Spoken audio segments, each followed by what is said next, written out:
El examen radiológico constituye en oportunidades el único recurso para diagnosticar una enfermedad pulmonar, cuya imagen forma patrones radiológicos. El patrón radiológico alveolar representa el conjunto de signos que traducen un proceso de condensación no retráctil. El retráctil es la telestasia. La condensación se debe al reemplazo del aire alveolar por material no gaseoso, células, pus, sangre, líquido de edema. La parte baja del árbol respiratorio consta de alvéolos, acinos y vasos. El lobulillo contiene muchos acinos y forma la unidad anatómica. El acino comienza cuando el bronquiolo terminal se divide en bronquiolos respiratorios de primero, segundo y tercer orden y se forma al unirse estos bronquiolos con los conductos alveolares y los alvéolos. Por lo tanto, el acino constituye la unidad funcional. El alvéolo es una formación sacular que se abre en el conducto alveolar, cuyo tamaño es de unos 3 milímetros. La pared del alvéolo se compone de células epiteliales apoyadas en una membrana basal. Las células epiteliales o de revestimiento son de dos tipos y su número es de 4 a 7. Las células de tipo A o primeras se llaman también neumocitos membranosos o células pequeñas y constituyen el 95% de esas células. El resto lo forman las células de tipo B o segundo, llamadas neumocitos granulosos que contienen enzimas y el precursor del surfactante. El surfactante tapiza la cara interna del alvéolo e impide que se colapse. En efecto, actúa como una sustancia tensioactiva. Además, contienen macrófagos que derivan de la médula y contienen lisosomas. Por debajo de la membrana basal epitelial está el tejido intersticial y los vasos que proceden de la arteria pulmonar. En la membrana basal existen también soluciones de continuidad llamadas poros de Kohn, por donde pasan los gases y los macrófagos entre alvéolo y alvéolo. La nutrición del pulmón es asegurada por las arterias bronquiales que nacen de la aorta y de las intercostales, que irrigan al tejido interlobulillar, bronquios y linfáticos, pero no al lobulillo. En la zona donde se une el bronquiolo con los alvéolos se encuentran las células de Clara, cuyo significado aún se desconoce. Un proceso alveolar se acompaña de alteración intersticial y viceversa. De todos modos, deben distinguirse ambos radiológicamente. Una imagen alveolar puede presentarse como una opacidad mal delimitada y con los bordes borrosos, como vemos aquí en el vértice, o como una opacidad confluente. En este caso, recordar que el relleno alveolar se hace por los poros de Kohn. Pueden presentarse como opacidades sistematizadas, lobulares o segmentarias, con o sin broncograma aéreo. Esto es, dentro de la imagen densa, la presencia de bronquios. Aquí vemos una neumonía del segmento posterior del lóbulo superior en posición de frente. La misma neumonía de perfil. Se ve que se proyecta hacia atrás y que por lo tanto pertenece al segmento posterior. Estas imágenes borran el límite de un órgano vecino cuando ambos tienen la misma densidad y se encuentran en un mismo plano. Lo vemos aquí en esta radiografía. Es una neumonía del lóbulo medio que borra el borde cardíaco en posición de frente. Y en posición de perfil derecho, ambas son anteriores, tanto el lóbulo medio como el corazón. De ahí que la imagen se proyecta hacia adelante. Estos nódulos pueden ser pequeños en granos de mijo, esto es puntiforme de 2 o 3 milímetros de diámetro, en la llamada forma granúlica o miliar. Su contorno puede ser perfectamente circular o policíclico, en forma de hoja de trébol. A veces son confluentes, en especial en el campo medio pulmonar. Son localizados o difusos, y en oportunidades como puntos calcificados. Son propios de la tuberculosis miliar, de la bronconeumonía, de la gripe, sarampión y coqueluche, de la neumoconiosis, de la carcinomatosis miliar y los secundarios a una hemoptisis. Otras veces el nódulo tiene un tamaño de 10 veces mayor del anterior. Su contorno puede ser borroso, como en este caso. Aquí se debe a la tuberculosis. O nítido, como vemos aquí, por metástasis pulmonar de un seminoma testicular. Cuando son más grandes, pueden ocupar a veces casi todo el campo pulmonar. Son únicas o múltiples. Estas últimas más frecuentemente son mediastínicas y se deben a adenopatías. Puede tratarse de quistes hidatídicos o tumores. Si se trata de metástasis, son múltiples. Aquí vemos de perfil un carcinoma indiferenciado del pulmón. La forma puede ser redondeada, elíptica o policíclica. Cuando son bien redondeados, quiere decir que son bien intrapulmonares, pues si contactan con la pared, en este punto pierden su forma redondeada. Por lo general, si se trata de quistes o de tumores benignos, su contorno es nítido. Pero los malignos también pueden poseer un contorno nítido al comienzo. Luego el contorno se vuelve irregular y borroso. Las imágenes redondeadas pueden corresponder, por lo tanto, a tumores primitivos o metastásicos, quistes, tumores ganglionares, abscesos, pleuresías enquistadas, es decir, el llamado tumor fantasma de la insuficiencia cardíaca. Cuando estos procesos se excavan, dan una imagen cavitaria o anular por eliminación del material necrosado. Primero se comprueba un proceso de rarefacción y luego se excavan. La caverna tuberculosa presenta una pared fibrosa, circular o elíptica. En el centro puede faltar la trama broncovascular.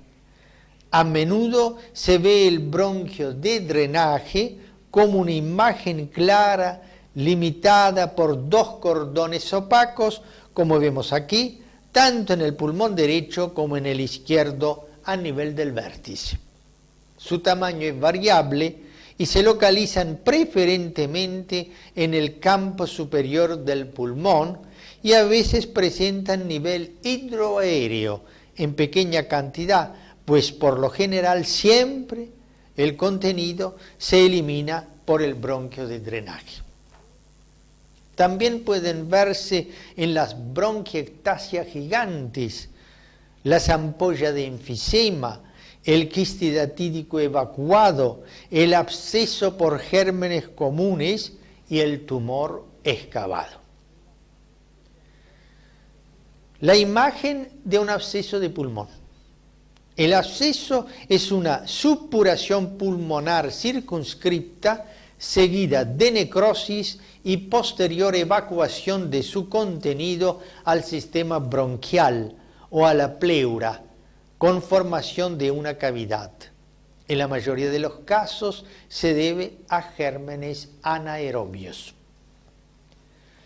Otra imagen importante y que comparte la localización del intersticio es la del edema agudo de pulmón.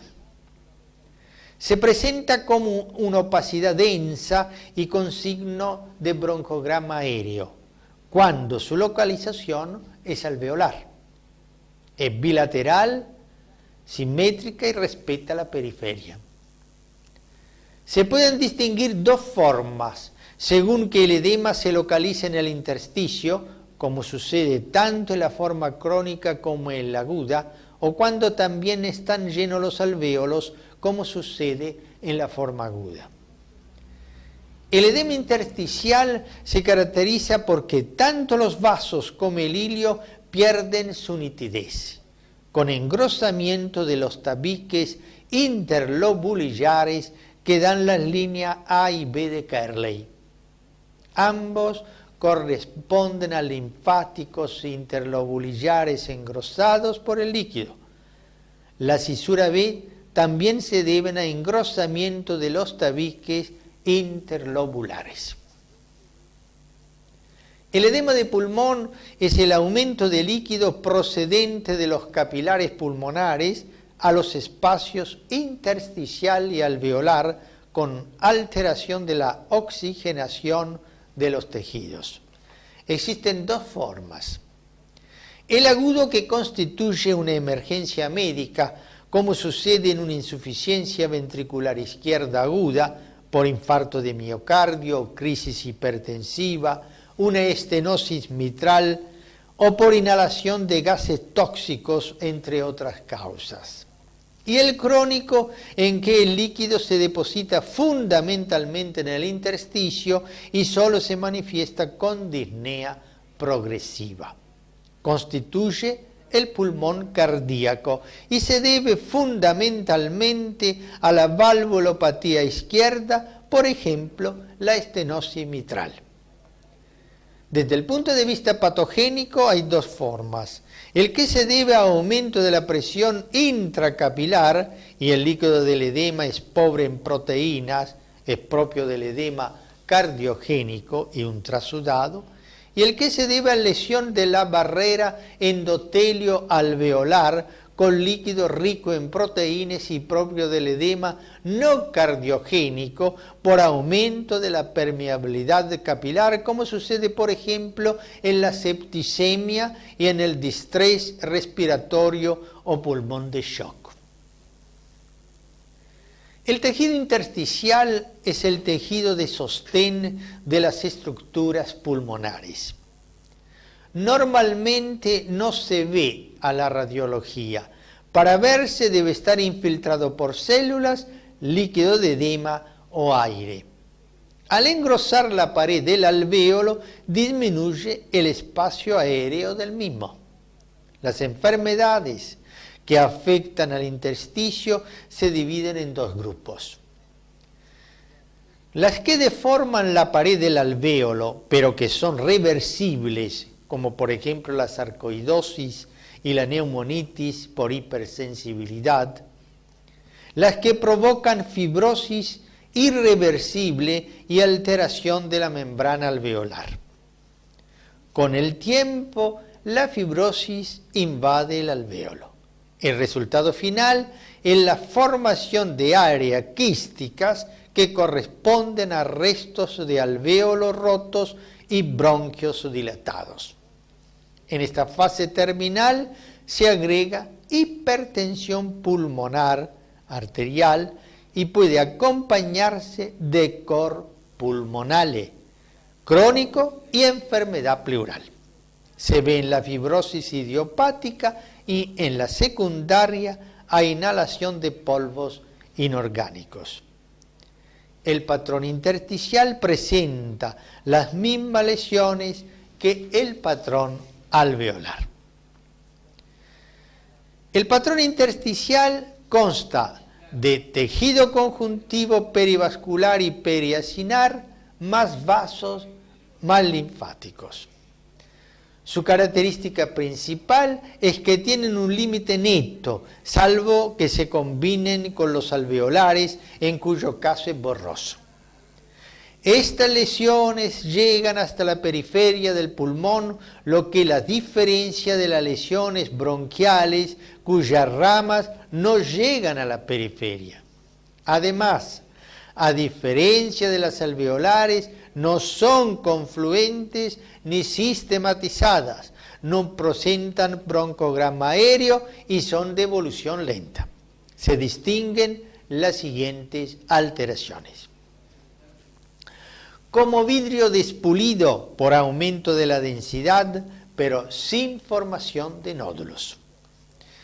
En forma de opacidades lineales constituyendo las líneas de Kerley por engrosamiento de los linfáticos por el líquido o por engrosamiento de los tabiques interlobulillares. Las más frecuentes son las líneas de Kerley B.